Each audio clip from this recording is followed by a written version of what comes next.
Hi, and welcome back to the final in our property investment education series. You need to have watched the previous short explainer videos as well as the previous PowerPoint presentation with voiceover for this one here to really make sense, because I'm going to draw on examples used in the previous videos. So if you've been sent uh, a range of videos that they're deliberately put in an order for you to watch them in order.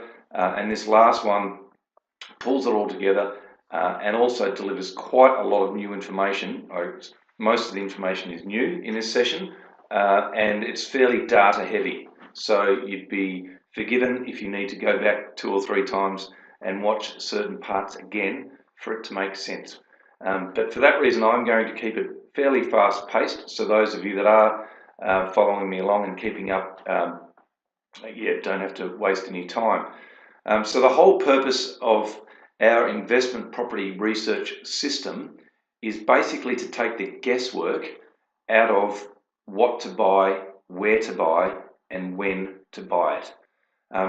Most people, in hindsight, would be fantastic investors. Most people say, geez, if I only knew that this particular suburb was going to go crazy between period X and Y, I would have bought 2 or 3 properties there. We're all fantastic investors and fantastic researchers in hindsight, but how do we get good at taking the mystery out of the future? What's going to happen in suburb X and Y over the next 3, 5, 10 years? Because if we can solve that riddle or that puzzle, then I guess we can sleep well at night with our investment selections, because we know that it's had solid research behind it. We know we've really mitigated the risk of future capital growth. So very important video. Let's get into it. So you remember from the previous example on the short video on bananas representing supply and demand and price growth. The idea is that there's a shortage of bananas but the demand stay the same whenever you've got way more demand than supply, you're going to see price growth. Same applies to just about every commodity, including property. So then I went into my Town A, Town B story, and here's a quick refresher on that one. So basically, we looked at 2 suburbs, and we're going to be focusing on these 2 suburbs as a case study. Most of this data is fictitious, although as we go into the case study and follow it through, we do start to layer real or actual information in. But for the sake of this demonstration about supply demand into the future, we look here. Today, both these towns, Albert Park and Melton, have a population of 10,000. But if we look at Albert Park over the next 10 years, it's expected to grow by 2,000 people, or population growth of 2,000, but there's only 500 homes being built for that 2,000 people. Now, if we're averaging 2 people per home in Albert Park, then we're in trouble, because there's not enough homes being built to accommodate the demand or the population growth. Now that's a good thing for an investor, because you want more future demand than future supply. Contrast that with Melton, where you've got a population growth of 20,000 with future homes being built of 30,000. And again, assuming that you're at least 2 people per home, then you've got way too many homes for the population growth. So you've got a case at the opposite scenario going on in Melton of way more supply than demand, which is not what you want as an investor. So that's basically the aim of this exercise that I'm going to go through, because the table you see in front of you here is way too simplistic for the real world. It's not this simple. There are lots of other interacting and moving parts.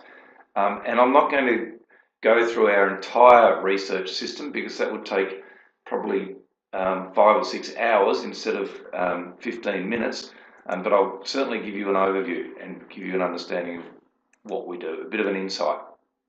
So we're staying with Albert Park and Melton. And this time we're looking at total properties you see here. We're not looking at population, we're looking at the total current number of properties in both locations. And we're seeing in Albert Park that it's growing by 200 a year over the last 3 years, whereas Melton is growing by 2,000 a year over the last 3 years.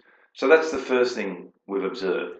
Next thing we look at is the stock on market. Stock on market is how many properties are actually for sale at any one point in time, on average across that particular year.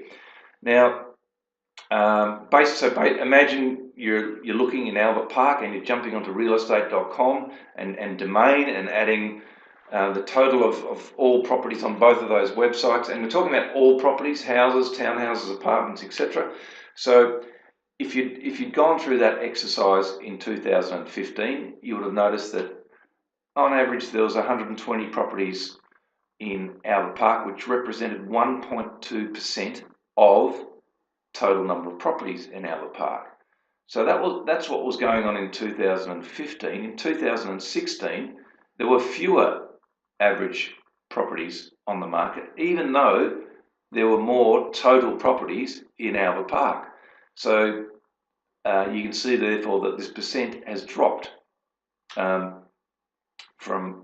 1.2 to 1%, and similar the following year. So what we're seeing here, and I'll point out here that this is the supply.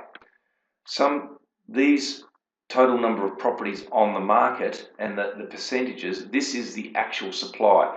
A lot of people get confused and believe that the total number of properties in a suburb is the supply, but it's only if you think about it, it's only what you can actually buy represents the supply. So now you can make the comment that supply in Albert Park over the last 3 years is decreasing.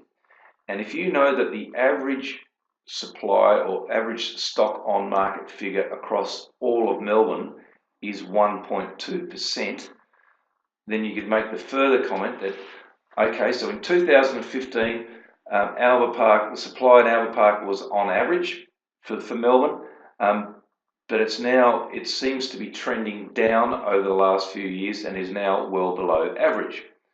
So there's your comment or commentary on supply in Albert Park. What's going on in Melton is the exact opposite. It started off higher than average. If 1.2% is average, it started off at 1.5% in the same year in Melton, and is steadily and rapidly rising or increasing. So now you make the comment for Melton that, well, supply in Melton is rapidly increasing, and now if 1.2 is the average, it's now almost 3 times the average supply for Melbourne. So, and that's it. You can't make any further comment than that, and you can't decide just from that which one's better, because you can't make an informed decision about future growth unless you completely understand supply and demand. And so far we've only looked at supply. So let's keep looking, or let's crunch some more data.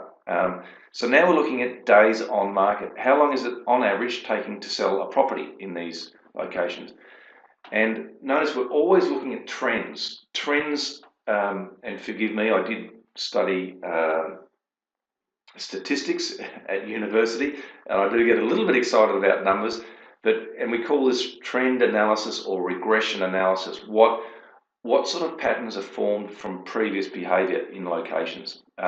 And we can see here that days on market are trending down in Albert Park and trending up in Melton. So 3 years ago it was taking 3 months to sell. Last year it was only taking 2 months to sell in Albert Park. In Melton, 3 years was over 3 months, and now it's taking over 7 months to sell a property. Vendor discounting.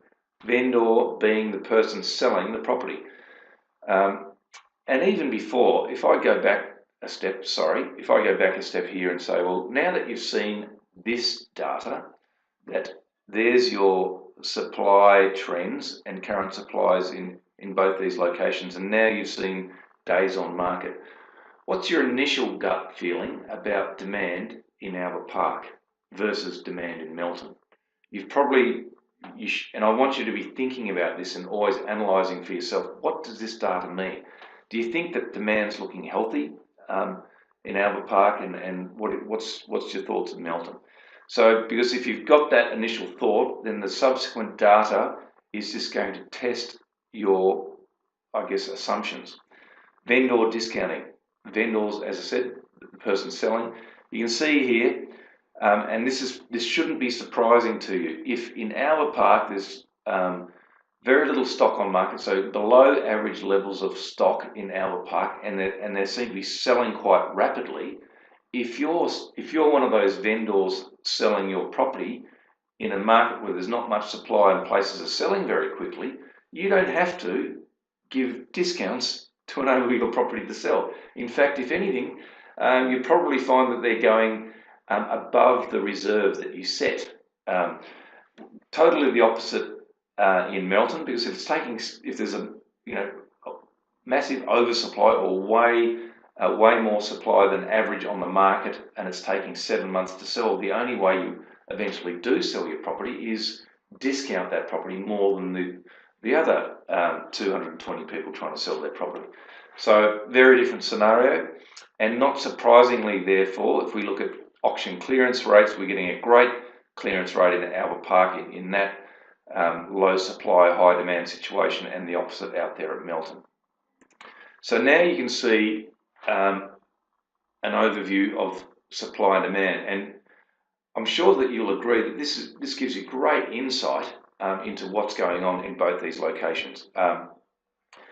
The only trouble is, and by the way, you might be thinking, oh, well, I already knew that Albert Park was a better suburb than Melton. I don't need all this data to tell me that, which is a fair comment. But these could be suburbs that are right next door to each other. They don't have to be geographically far apart, and they don't have to be sort of upper class versus working class to be completely different. It could be Sunshine West, Brighton East, South Melbourne, Port Melbourne. So they could be, Doncaster East. They could be right next door to each other and still have very different pictures around supply and demand. So that gives you a great overview. The only trouble with this information is that it's all historical. And if you remember that the image at the beginning of this presentation was of the crystal ball, presumably that enables you to predict into the future. But now we're talking about historical data. But hang in there, because you'll see how this becomes very relevant going down the track.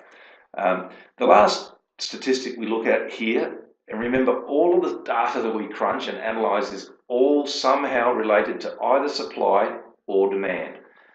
Because just like bananas, once you completely understand every single aspect of past, present and future supply and demand, you have just about eliminated all the guesswork out of what to buy and where to buy.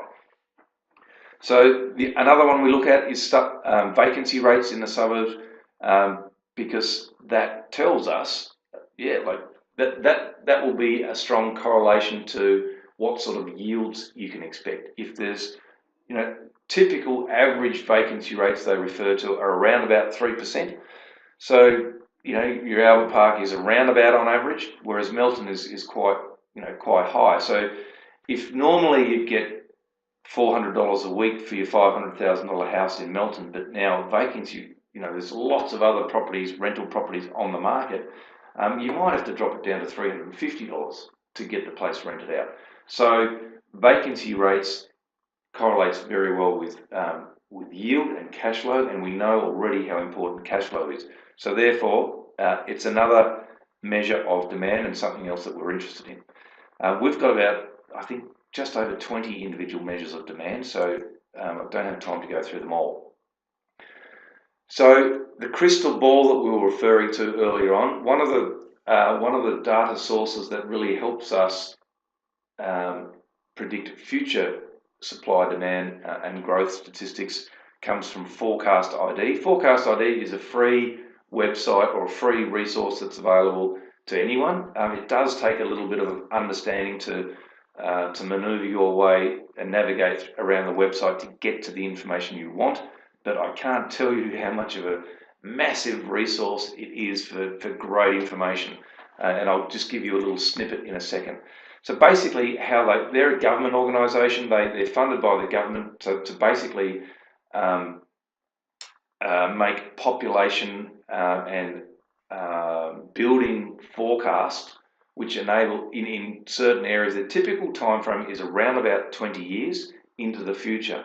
So they will forecast building activity and population growth activity at suburb by suburb level for the next 20 years across most of Australia. They're operating in now, and roughly speaking, the way they do that, this is very high level indeed, is they look at the different zones, like the planning zones, high density, medium and low density, or general residential.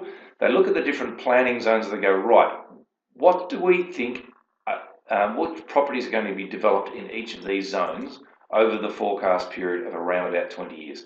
And they will literally analyse and nominate, and they've got very clever formulas and very clever data sources to enable them to do that. But they will look at, based on historical, what's been going on in the last 5, 7, 10 years, what's going on with government planning and zoning, and therefore what we predict will happen in the next 10 years. And once they've gathered that data, they come up with perhaps numbers that look something like this for a particular suburb. The total number of properties, average number of people per property, the occupancy rate, because we're allowing for some vacancy, and therefore how many new people, or what's the population growth of that particular suburb. So it's not a perfect science, but it's pretty damn good if you look at their track record for forecast versus actual. Now with that information, this is an actual snapshot or screenshot out of Forecast ID for Melton that we were talking about before. So I said we were going to layer some actual information in, and this is how we're doing it, or this is an example of us doing that. So you can see here in 2018 right now there's 153,000 just over in Melton. In 23 years time, roughly 2040, we've got 381,000.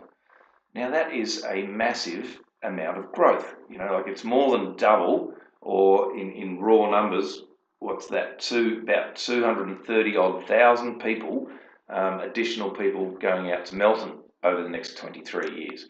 How is that going to occur? Well, they're going to build almost 3,500 properties per year over the next 23 years to enable that, to accommodate for that volume of people.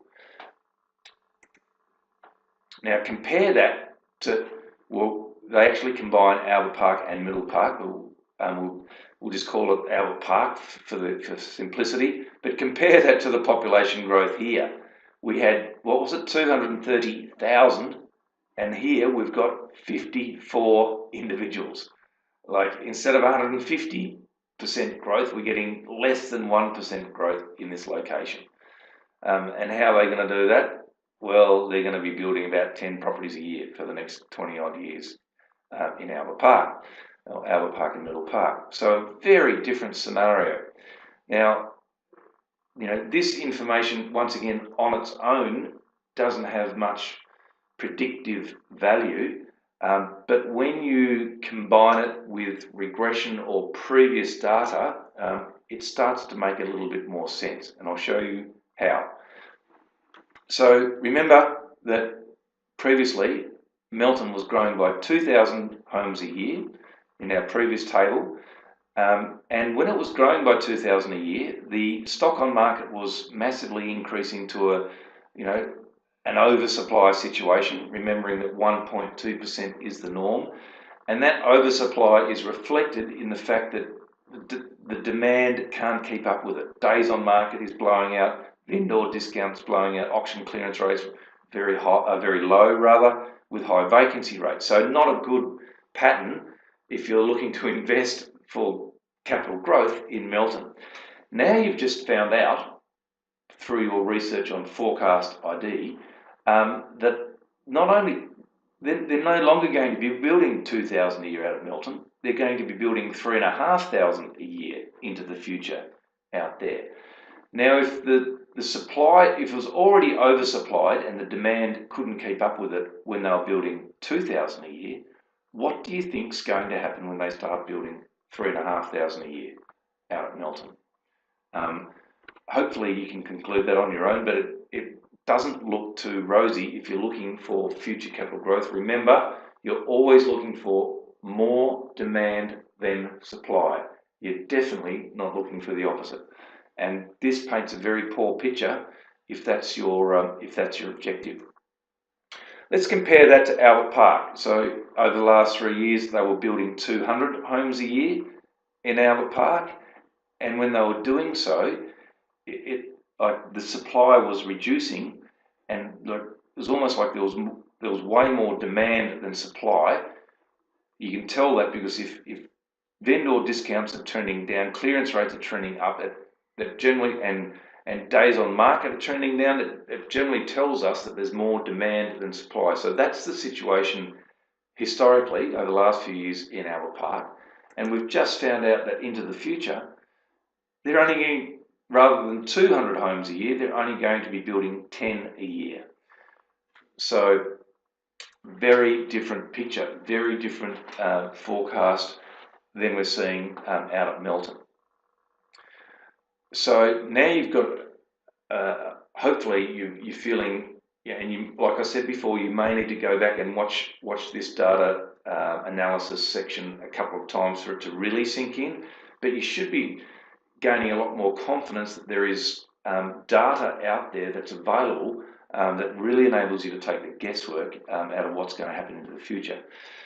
But as I said before, that data, and that was just a quick insight or micro insight into some of the research we do, but that data alone is not enough, because if you then find out, like if we're thinking, wow, Albert Park looks fantastic, but hang on a minute, it's going to, we talked before about having land content with our investment. If you want anything with land content in Albert Park, you're probably going to be starting off at around $2.5 million.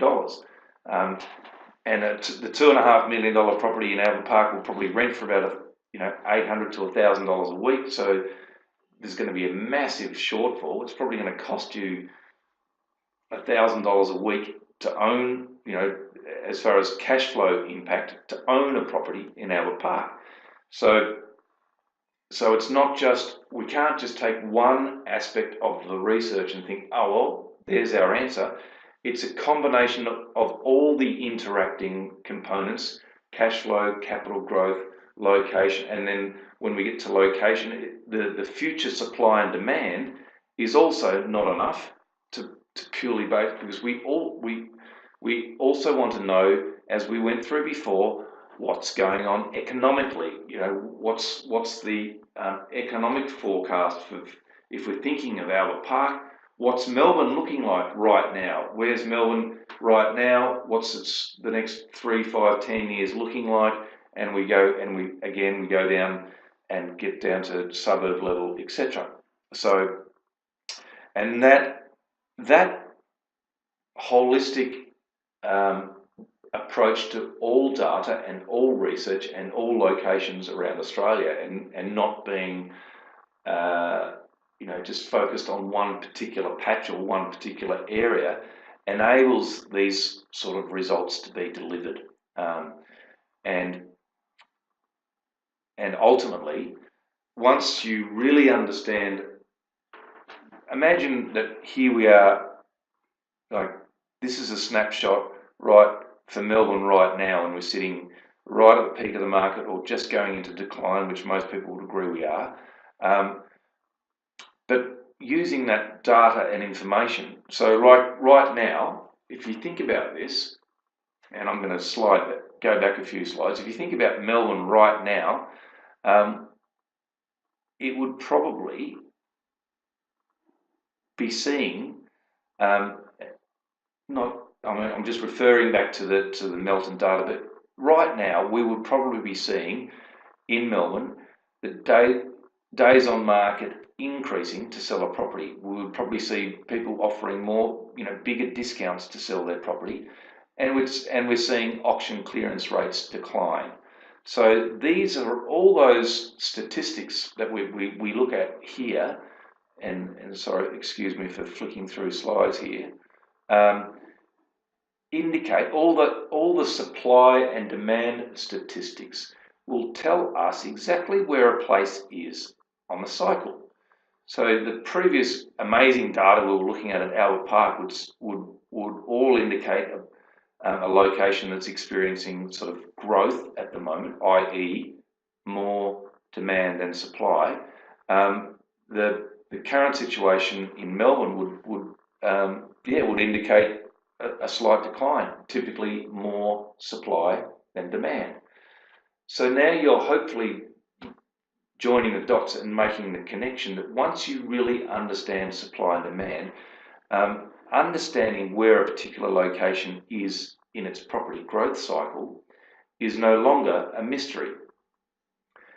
And that gives us amazing benefits as investors that don't like to take guesses and don't like to take risks with what to buy and where to buy.